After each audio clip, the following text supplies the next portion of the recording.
स्थगित केली, नेत्यांनी तुमची चर्चा केली का स्थगित करताना? आमच्याशी कोणता नेत्या चर्चा केली नाही, कोणी आले नाहीत, आम्हाला कोणी विचारपूस केले नाहीत. तुम्हाला न विचारता त्यांना लॉंग थांबवलं? हो, आम्हाला न विचारताच ते लॉंग मार्च थांबवला. आम्हाला माहितीच नाही काय झालंय कसं झालंय ते त्यांनाच माहित आहे, सोबत असणाऱ्याला. आम्हाला काही माहिती नाही. ह्या सरकाराला सगळे समान लागतात माणसं. हे मतदानच्या टायमाला येतात, सगळ्यांचं कोण मतदान घेतात, निवडून येतात आणि असं नंतरून गरीबाला धोका देतात, एका गरीबाचा जीव घेतात. भेदभाव का करतात हे सरकार? ह्या सरकारनंतर सगळ्याला मायबाप असतात. हे मायबाप नाहीत आता सध्या, हे दुश्मन झाल्यात आम्हाला गरीबाला. ज्या दिवशी माझ्या भावाची म्हणजे ही घटना झाली तेव्हा आम्ही परभणीत आलो, तेव्हा पोलिसांनी आम्हाला आमिष दाखवलं. बरोबर, आता ते पोलिस जे आहेत गुन्हेगार आहेत, त्यांची मालमत्ता जप्त झाली पाहिजे आणि ज्यांचे मुलांचे हातपाय तुटलेत त्यांना ती मदत करण्यात यावी. कारण हे जे आहेत ना, हे खुशाल फिरत आहेत गुन्हेगार लोक आजकाल. आम्हाला रात्री 9-10 वाजता तिथं नेले.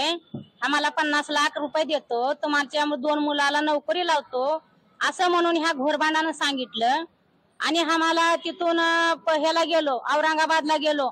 तिथून आम्ही डेट बॉडी घेऊन महागारी येत होतो. चिरफाड झाल्यावर तिथं आम्हाला पाचोडे आंबाड चौकात अडवले. तिथं 40-50 पोलीस आले. आम्हाला इकडे येऊ देत नव्हते. एवढं आमच्याशी एवढं अति वागतात, एवढं हे कशासाठी वागतात ही लोक? आम्ही काय केलंय त्यांचं? आम्ही का चोरी केलाय? आम्ही काय केलंय त्यांचं? आम्हाला न्याय देत नाहीत. आम्हाला न्याय पाहिजे. आम्ही ह्या न्यायासाठी आमचा लढा थांबणारच नाही. आमचा न्यायासाठी असाच लढा आमचा चालू राहील. हा न्याय लॉंग मार्च मध्ये सरकारमध्ये कोणी प्रतिनिधी येऊन भेटले होते? आम्हाला काही माहिती नाही. आम्ही घरीच आहोत, परभणीमध्येच आहोत. आम्ही लॉंग मार्च मध्ये इथं फक्त त्या ह्याच्यापर्यंत गेलतो, पोरगा आमचं जनसूर पर्यंत गेलतं. तिथून ते आजारी पडलं, मी आजारी पडले म्हणून महागारी आलं माझ्यासाठी माझं पोरग. तिथून पुढे काय घडलंय की काय झालंय की आम्हाला त्याच्यातलं काहीच माहिती नाही.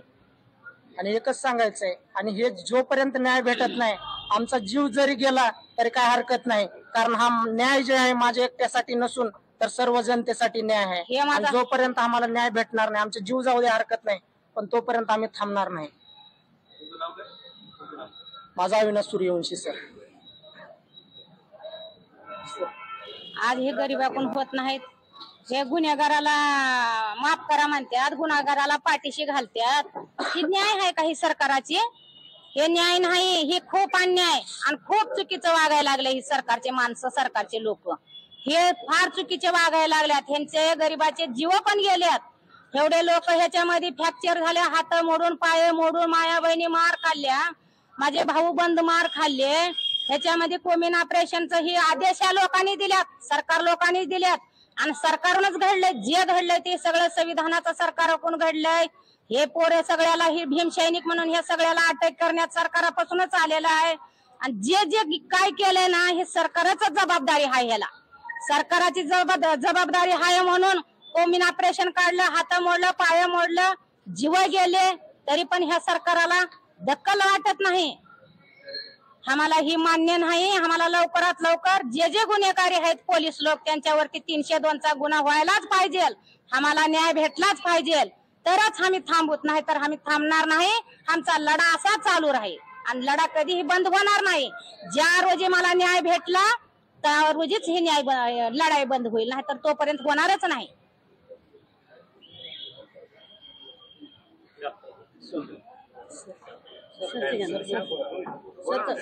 मी अविनाश भोसीकर, वंचित बहुजन आघाडीचा राज्य कार्यकारिणी सदस्य आहे. आज या पत्रकार परिषदेला मी आपल्या समोर वंचित बहुजन आघाडीची भूमिका मांडण्यासाठी उपस्थित आहे. आपल्या सर्वांना माहीत असेल, वंचित बहुजन आघाडीचे राष्ट्रीय अध्यक्ष श्रद्धेश्री बाळासाहेब आंबेडकर हे जेव्हा हे सर्व परभणीचं सर्व या लाठीचार असेल, कोम्बिंग ऑपरेशन असेल किंवा ह्या सगळ्या घडामोडीमध्ये असतील, स्वतः साहेब पूर्णपणे लक्ष देऊन होते. आणि आपल्याला सर्वांना माहिती आहे की पोलीस अगदी सोमनाथ सूर्यवंशी यांची डेड बॉडी सुद्धा परभणीमध्ये आणण्यासाठी बाहेरच्या बाहेर सगळं अंत्यविधी करण्याचा प्रकार हे सगळे करण्याच्या तयारीत होते. व सरदेव बाळासाहेब आंबेडकर इथं स्वतः उपस्थित असल्यामुळे या सर्व गोष्टी पोलिसांच्या धुडकावून लावून आणि त्या दिवशी प्रशासनानं पूर्णपणे जे काही 4-5 लोकांना सस्पेंड करायची कारवाई झाली ती त्या ठिकाणी त्याच्यामध्ये साहेबांचा मोठा त्यामध्ये रोल आहे. मी या ठिकाणी आज एवढ्यासाठी उपस्थित आहे कोणत्या पक्षाने कोण काय आंदोलन करावं, कोणी लॉंग मार्च करावं, हा जास्तचा प्रत्येकाचा प्रश्न आहे. सगळ्यांनी त्या पद्धतीने आहे. पण सुरेश धस नावाचे जे काही महाराष्ट्रातला एक जातीवादी आमदार आहे, यांनी जे प्रकारे या आंदोलनाला आणि इथल्या सर्व आंदोलनकर्त्याला असतील, सोमनाथची आई असतील, त्या सगळ्यांना ज्या पद्धतीने पोलिसांना माफ करा म्हणून जे काही स्टेटमेंट काल केलेलं आहे, त्याचं मी उत्तर देण्यासाठी मी आपल्या समोर उपस्थित आहे. सुरेश धस ज्या पद्धतीने बीडच्या प्रकरणावर ज्या पद्धतीने धसास लावून धरत आहेत, कुठल्याही परिस्थितीत न्याय मिळाला पाहिजे म्हणून जसं त्या ठिकाणी देशमुखांच्या त्या परिवाराला न्याय मागत आहेत, मग त्यांचं न्यायाचं माप सूर्यवंशी परिवाराच्या बाबतीत काय कुठं झुकतं माप होतं, किंवा दलितांच्या बाबतीत इथल्या लोकांवर झालेल्या अत्याचाराच्या बाबतीमध्ये त्यांचा दृष्टिकोन कसा काय बदलतो. म्हणजे याचा अर्थ तुमचं ते लेकरू आणि आमचं ते कार्ट अशा पद्धतीची भूमिका सुरेश धस यांची आहे का? की म्हणजे तुम्ही एखाद्या अत्याचारावर झालेल्या त्याची जात बघणार आहात का? ही सगळं प्रश्न, मोठा प्रश्न निर्माण होतो. तुम्ही स्वजातीचं एखाद्या अत्याचाराला तुम्ही टोकाची भूमिका घेता आणि इथं दलित असतील, ओबीसी असतील, भटके विमुक्तावर झालेले जे काही अत्याचार आहेत याच्याबद्दल तुम्हाला काही भूमिका नाही का? त्याची तडजोड करून घेताय का? किंवा मग पोलीस अधिकारी तुमच्या जातीचे आहेत का? मग हा सुद्धा प्रश्न माझ्यासारख्या कार्यकर्त्यात त्या ठिकाणी निर्माण केला जातो. म्हणजे हे सर्व आंदोलन कोण्या पद्धतीने चाललंय? म्हणजे आंदोलन मरणाऱ्याची जात पाहून तुम्ही लढत आहात का? हा माझा त्या ठिकाणी त्यांना सवाल आहे. वंचित बहुजन आघाडी पूर्णपणे परभणीमधील सर्व संविधानप्रेमी जनतेवर झालेला हल्ला, इथल्या सर्व बहुजनांवर झालेल्या हल्ल्याच्या बाबतीत सक्षमपणे सोबत आहे. सोमनाथ सूर्यवंशी यांच्या कुटुंबियासोबत खंबीरपणे वंचित बहुजन आघाडी आहे. आम्ही सर्व घडामोडीवर लक्ष ठेवून आहोत आणि राज्य पातळीवर आमचा सगळीकडे ज्या ज्या पद्धतीने जशा पद्धतीनं आमचा लढा पूर्णपणे चालू आहे. आणि त्या टायमाला प्रकाश आंबेडकर साहेब होते म्हणून हे सगळ्या सत्य घटना पुढे आलेत. हे जर प्रकाश आंबेडकर साहेब जर इथं आलेले नसते तर हे सगळे दाबादाबीचे काम चालू होते आणि ह्याच्यामध्ये किती लोकांचे हे सरकार लोकांनी जीव घेतले असते की त्याच्यासाठी हे साहेब पुढे होऊन जे केल्यात ते लय एक आम्हाला एक ताकद दिल्यात ह्या प्रकाश साहेब आंबेडकरांनी. त्याच्या बाबतीत हे सगळे सरकारला जळायला लागल्यात. पर कधी का होईना आंबेडकर साहेबच आम्हाला न्याय मिळवून देत्यात.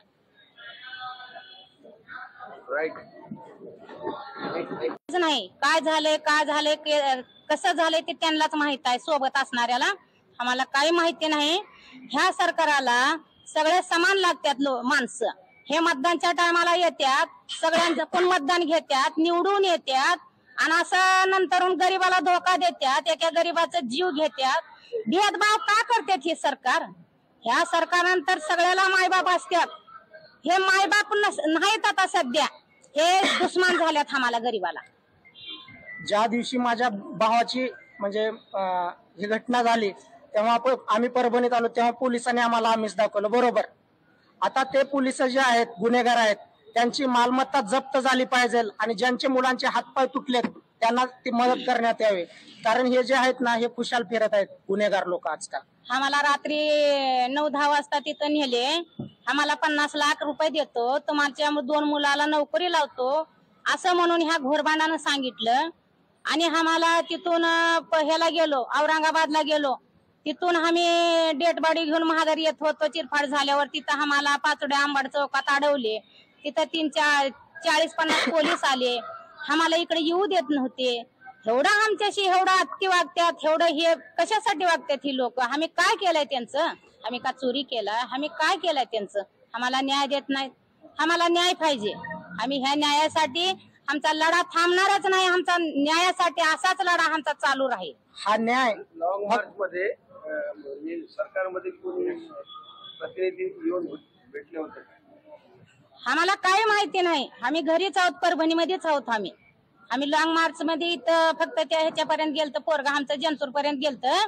तिथून ते आजारी पडलं, मी आजारी पडले म्हणून महागारी आलं माझ्यासाठी माझं पोरग. तिथून पुढे काय घडलंय की काय झालंय की आम्हाला त्याच्यातलं काहीच माहिती नाही. आणि एकच सांगायचंय, आणि हे जोपर्यंत न्याय भेटत नाही आमचा जीव जरी गेला तरी काय हरकत नाही. कारण हा न्याय जे आहे माझ्या एकट्यासाठी नसून तर सर्व जनतेसाठी न्याय आहे. आणि जोपर्यंत आम्हाला न्याय भेटणार नाही, आमचा जीव जाऊ दे हरकत नाही, पण तोपर्यंत आम्ही थांबणार नाही. माझा अविनाश सूर्यवंशी सर. आज हे पोलिसाच्या ताब्यात द्या आणि 1-2 दिवस 4 दिवस मारू द्या तुमच्या कुटुंबाला हाडं मोडूजीपर्यंत. 1-2 मर्डर होऊ द्या त्याच्यामध्ये, मग तुम्ही माफ करा. आमच्यानं माफ करणं होत नाही. माझ्या पोटात हेंडगा पडलंय, माझा पोटचा गोळा गेलाय, मला रात्री मला चैन पडणार. मला लय फार ही चुकीचं बोलल्यात धस साहेब. हे चुकीचं बोलणं मी सहन करणार नाही आणि मला सहन होत नाही. आणि जरी सुरेश धस साहेबांनी जर ह्यांना माफ करायचं असलं तर माझं पोरग माझं लेकरू मला परत द्या आणि हे करा, तुम्ही बोलणं ही चालू करा. नंतर हे पोलीस लोकांना मोकळं सोडा आणि सोडून द्या हे असं म्हणून तुम्ही सोडा तुमच्या घरच्या कुटुंबाला मारल्यावर. तर मी आता सोडणार नाही कुण्या पोलिसाला. आणि कोणता गुन्हेगारी असणाऱ्याला त्याला सजा व्हायलाच पाहिजे आणि त्याला फाशीची शिक्षा व्हायलाच पाहिजे. आणि जोपर्यंत त्याला न्याय भेटत नाही मला स्वतःला, तोपर्यंत मी गप्प बसणार नाही. आणि हे तुमचे हे बोलणं आपल्याला सहन होणार नाही. तुम्ही सरकारचे माणसं आहोत, तुम्ही न्याय चांगलं द्या आणि चांगल्या मार्गाने चला. असं एखाद्याचं जीव घेऊन एखाद्याचं मर्डर तुम्ही करायला लावलाय, सरकाराचा हात ह्याच्यामध्ये निश्चित असेल असं मला वाटतंय. कधी आलते सुरेश? आणि ते सुरेश धस साहेब सोमनाथाचे माहिती झाले 2-4 दिवसापून आलते ती सगळे ते मंत्री हे खासदार आमदार. तेव्हा येऊन गेल्यावर रात्री 2:30 वाजता आलते सुरेश धस मला सांगायला भेटायला. असं कुठं दगड फोडणाऱ्याला कुठं आजार असतंय का? दगड फोडण्याला कधी हार्ट अटॅक येतंय का? असं कधी होत नाही. हे मुख्यमंत्री साहेब खोटं बोललेत हे सभेमध्ये. हे कस काय खोटे बोलल्यात असं म्हणून सुरेश साहेबांनी हे धस साहेबांनी मला म्हणल्यात. आणि आता 1-2 महिन्याकूनच कसं बदल झालं हे? कुण्या कारणानं म्हणतात हे पोलिसाला सोडा, त्यांना माफ करा? कारण काय ह्याच्यात? मग ह्याने काय तर ह्यांच्या खाल्ले असतील ही मध्ये काय तर सरकाराकडून, म्हणून हे असं बोलणं येतंय त्यांना. एखाद्याचं जीव घेणं सोपं नाही, माझ्या लेकराला मारणं सोपं नाही. याद राखा तुम्ही, ही मध्ये कोण हे चोंबडे बोलायला लागल्यात ना, याद राखा तुम्ही. माझं आज लेकरू गेलं, माझ्या पोटात हेंडगा पडले, कालपासून मला झोप येत नाही, कालपासून मला चैन पडत नाही. आता लॉंग मार्च परत आलाय, कालपासून लॉंग मार्च परत निघालाय, तुम्हाला न्याय मिळाला असं वाटतंय का?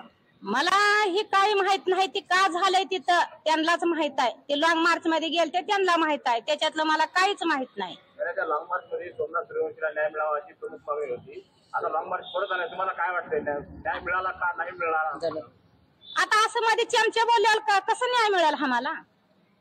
चमचे असं बोलतात ना मध्ये, माफ करा, पोलीस लोकांना सोडून द्या, पाठीशी घालतात. मग ह्यांच्या स्वतःचे पण मारू द्या ना 1-2 पोलीस स्टेशन मध्ये, मग त्यांना करू द्या माफ पोलीस लोकांना. ते मोठ्या मनाचे आहेत, आम्ही छोट्या मनाचे आहोत. माझं लेकरू मला पाहिजे वापस. जे बोलायला लागल्यात ना मध्ये पुढे होऊन, त्या सगळ्याच्या जर हिंमत असलं तर माझं लेकरू मला परत पाहिजे. माझं कर्णात ताट 35 वर्षाचा माझा मुलगा आज वकील होऊन माझ्या पुढे बसला असता.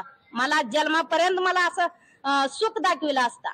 माझं सुख ह्या लोकांनी, प्रशासनाने सगळं माझं सुख आज हिसकावून घेतल्यात. मला दुःखाचे दिवस गेले ते दिल्यात, परत मला न्याय देत नाहीत. ह्यांना काय अडचण आहे मला न्याय द्यायला? माझ्याकडे सगळे सबूत आहेत, माझ्याकडे सगळं प्रूफ आहे, माझ्याकडे कागद आहेत, माझ्याकडे सगळे हे बयान देणारे माणसं आहेत. मग ह्यांना काय अडचण आहे मला हिंमत हे देत नाहीत, न्याय देत नाहीत? ह्यांना काही अडचण असेल? पोलीस अधिकारी दस आमच्या पाहुण्याच्या घरी भेटले, इथंच भेटले, परभणीतच. हो, परभणीतच रात्री 2:30 वाजता आले. त्यांनी काय बोलले, ईडीव करीत होते, ईडीव करू नका, माझा फोटो काढू नका म्हणून असं दुसऱ्याला त्यांनी सांगितले, सोबत असणाऱ्याला. रात्री 2:30 वाजता येऊन हे असं बोलून गेले आणि परत असं बोलतात. असं बोलायला नकोय. सत्याच्या मार्गाने चला आणि सत्य न्याय मिळवून द्या. 5 पोलीस कर्मचारी निलंबित झाले. ते निलंबित आपल्याला ते मान्य नाही. त्यांना कधी सजा भेटेल, फाशीची कदा शिक्षा होईल ना त्यांना, तेव्हा आपल्याला मान्य आहे. तोपर्यंत मी हे नाही, मला मान्य नाही. त्यांच्यावरती मनुस्वादाचा गुन्हा लावा, त्याला फाशीची शिक्षा द्या आणि ज्या माणसाने संविधान तोडलाय त्याच्यावरती देशद्रोहाचा गुन्हा दाखल करा. आणि ह्याच्यामध्ये कोण कोण मुलं मारलेले आहेत ना, सगळे फ्रॅक्चर झाल्यात, हात मोडल्यात, पाय मोडल्यात. त्यांनी आज सध्या त्यांनी बसून आहेत, त्यांना जेवता येत नाही, बसता येत नाही. त्या लेकरावर, सोमनाथा बरोबर असलेले लेकर त्याला मारलेले सोमनाथाला त्याच्या समोर मारल्यात आणि त्याच्या समोर सोमनाथाचं मर्डर केलं त्याने. त्या लेकराचे पण हे सगळे सरकारने गुन्हे मागे घ्यायला सांगा. आणि सुरेश धस साहेब हे जे बोलतायत हे पूर्णपणे चुकीचं आहे. आणि हे नेता जे आहे हे गरिबांचा नेता नाही, हे तर हे गुन्हेगाराचा नेता आहे. आणि सरकार देखील गरिबाचं नाही. न्याय कधी मिळवून देणार? हे असं एकतर 2 महिने झालं आणि आणखी काहीच नाही, कसल्याच प्रकारची चौकशी नाही, पोलीस स्टेशन मध्ये कसल्याच प्रकारची माहिती दिली जात नाही. असं का होतंय माझ्या भावाबरोबर? आणि कित्येक मुलं आहेत त्यांचे हातपाय फ्रॅक्चर झालेले आहेत, त्यांना मारून त्यांचे हातपाय तोडलेले आहेत. त्यांच्या आई वडिलांना ते मुलं कसं सांभाळतील? हे पोलीस प्रशासनानं अति केलेलं आहे.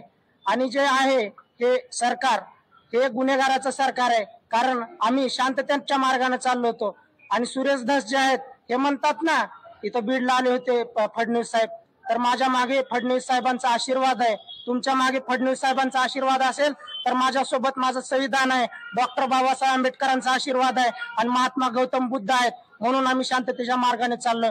या शांततेचं परिवर्तन जर वादळात झालं तर हे सरकारला खूप महागात पडेल आणि हे वादळ रोखता येणार नाही. कारण आम्ही सुशिक्षित आहोत म्हणून, शांत आहोत म्हणून तुम्ही फायदा घेताय का? आम्ही सुशिक्षित लोक, आम्ही विद्यार्थी लोक जर हातामध्ये पेन वही न घेता हातामध्ये जर शस्त्र घेतलो तर सरकारला रोखणं खूप मोठं मुश्किल होईल. आणि गुन्हेगाराची संख्या वाढवायची नसेल तर लवकरात लवकर न्याय द्या, नाहीतर गुन्हेगाराची संख्या हे वाढणार. आणि ज्या दिवशी गुन्हेगाराची संख्या वाढली त्या दिवशी तुमच्या अधिकाऱ्याच्या डेड बॉड्या ज्या आहेत ते खुले रस्त्यावरती दिसतील.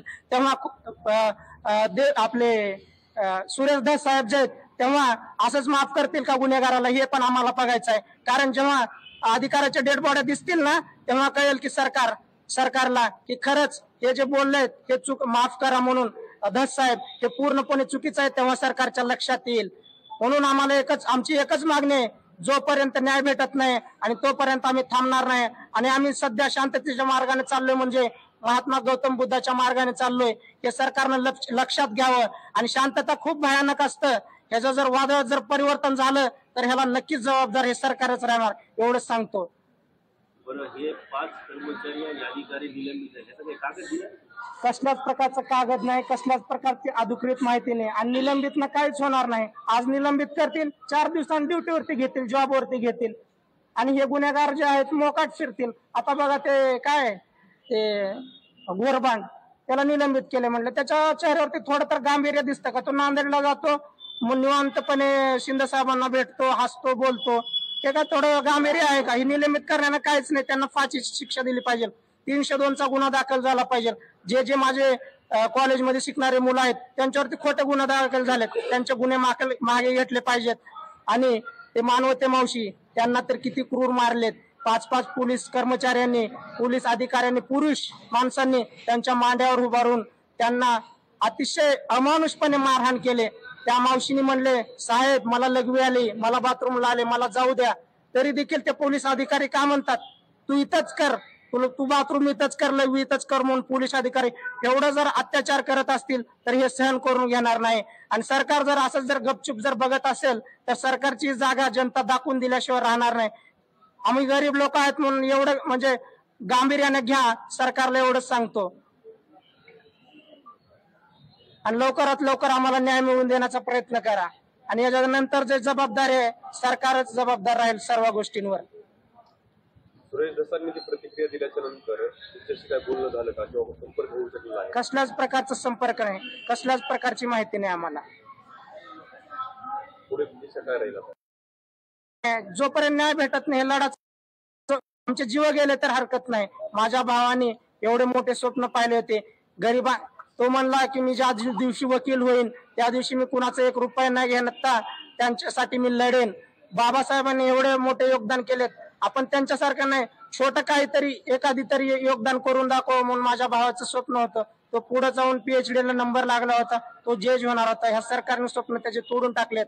आणि एकच सांगतो, गुन्हेगार गरीब असो या मंत्री असो किंवा कसलाही श्रीमंत असो, शेवटी गुन्हेगार तो गुन्हेगार असतो. आणि गुन्हेगाराला वाचवण्याचा प्रयत्न तुम्ही जे असतात म्हणजे पोलीस अधिकाऱ्यांचे वरचे पदचे DSP असो, कोणी असो, कमिशनर असो, त्यांना तुम्ही वाचवण्याचा प्रयत्न करू नका. कारण तुम्ही जर वाचवायचा प्रयत्न केलात तर दुसरे पोलीस लोक असंच त्यांचा आदर्श घेतील. ते कितीही असो, 30 असो, 40 असो, पोलीस लोक गुन्हेगार त्यांना लवकरात लवकर तुम्ही शिक्षा द्या. तुम्ही मोठ्या पदावरती बसलेला आहात आणि तुम्हाला ते निर्णय घेता येते आणि तुम्ही जर असं जर त्यांना पाठीशी घालत असाल तर आम्ही हे खपवून घेणार नाही, एवढं सांगायचं आहे आम्हाला. आता तुम्ही मला की हा लढा चालूच राहील, लढ्याचं स्वरूप काय असेल तुमचं? लढ्याचं स्वरूप आम्हाला न्याय देत नाही सरकार. म्हणजे लढा आपण कसा लढणार, आपण काय करणार? आता लढा संविधान मार्गाने लढणार आहोत, संविधानाच्या मार्गाने लढणार आहोत लढा. आता होता येईल आपलं कसं शांततेच्या मार्गाने जाणं, आपलं संविधानाच्या मार्गाने जाणं योग्य ठरेल. आणि शेवटी नाही जर सरकार जर ऐकत असलं तर शांततेचं परिवर्तन जर ते वादळ झालं तर ते सरकार बघून गेलं आणि जबाबदार सरकारच राहील नंतर. हेच सांगायचं आहे आम्हाला. आपण कुणालाच भेटलो नाही आणि आम्हाला अधिकृत कसल्याही प्रकारची माहिती आली नाही.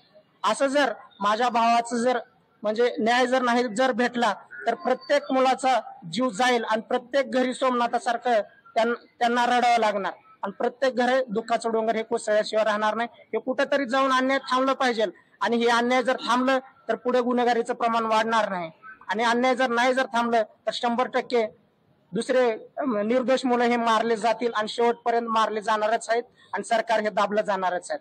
आणि होता होईल तेवढे गरीब लोकांनी म्हणजे जागे झाले पाहिजे आणि त्यांच्या विरोधात म्हणजे आवाज उचलला पाहिजे, एवढंच आम्हाला सांगायचं. स्थगित केली नेत्यांनी तुमची चर्चा केली का स्थगित? आई बोलायला आमच्याशी कोणता नेत्या चर्चा केली नाही, कोणी आले नाहीत, आम्हाला कोणी विचारपूस केले नाहीत. तुम्हाला न विचारता त्यांना हो लावून थांबवलं. हो आम्हाला माहितीच नाही काय झाले कसं झालंय ते त्यांनाच माहित आहे. सोबत असणाऱ्याला आम्हाला काही माहिती नाही. ह्या सरकाराला सगळे समान लागतात माणसं. हे मतदानच्या टायमाला येतात, सगळ्यांचं पण मतदान घेतात, निवडून येतात आणि असं नंतरून गरीबाला धोका देतात, एका गरीबाचा जीव घेतात. भेदभाव का करतात हे सरकार? ह्या सरकारनंतर सगळ्याला मायबाप असतात.